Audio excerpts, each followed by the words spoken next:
This morning, with tens of millions of Americans out of work, Senate Republicans are proposing to slash emergency unemployment benefits by $400, a plan that would cut that extra federal payment from $600 to $200 a week. With Republicans arguing additional payouts would discourage jobless Americans from returning to work. In certain cases, people were paid more to stay home than they were to work, and I think that's something that the American public understands. We're not going to use taxpayer money to pay people more to stay home.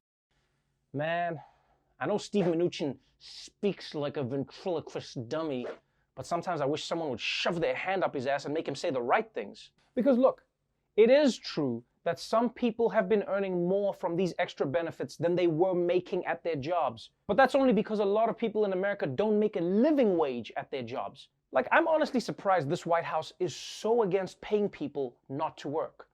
I mean, they've been fine doing it for the past 4 years. Guys, if anything, going back to work too soon is what spreads coronavirus, which then makes it harder for everyone to go back to work. So the best way to go back to work is to not go back to work.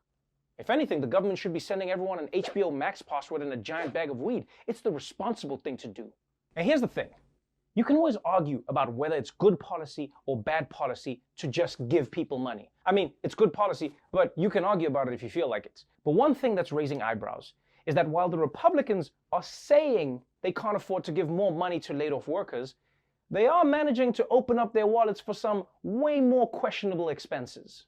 The bill is also coming under intense criticism for $1.75 billion allocated for a new FBI building, something McConnell said was included at the request of the White House. The president has called for the rebuilding of the FBI building in downtown D.C. to occur on the same plot of land in which it currently exists. And why that's significant is because the Trump Hotel is right across the street from the FBI building. So the concerns are the president is trying to keep that property controlled by the federal government to prevent another hotel from coming in there potentially and taking away business from the Trump Hotel.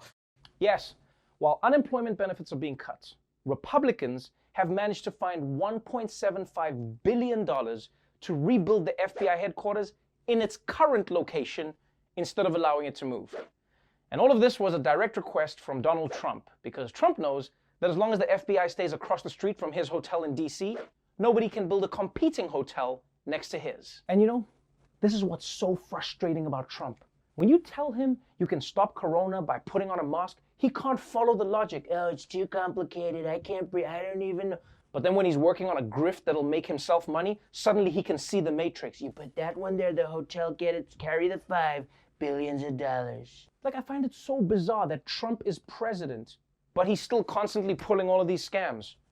Like, what does he need the money for? The man lives rent-free. He only eats stuff off the dollar menu, and his favorite hobby is staying inside watching TV. Trump could finance his whole lifestyle with lemonade stand money.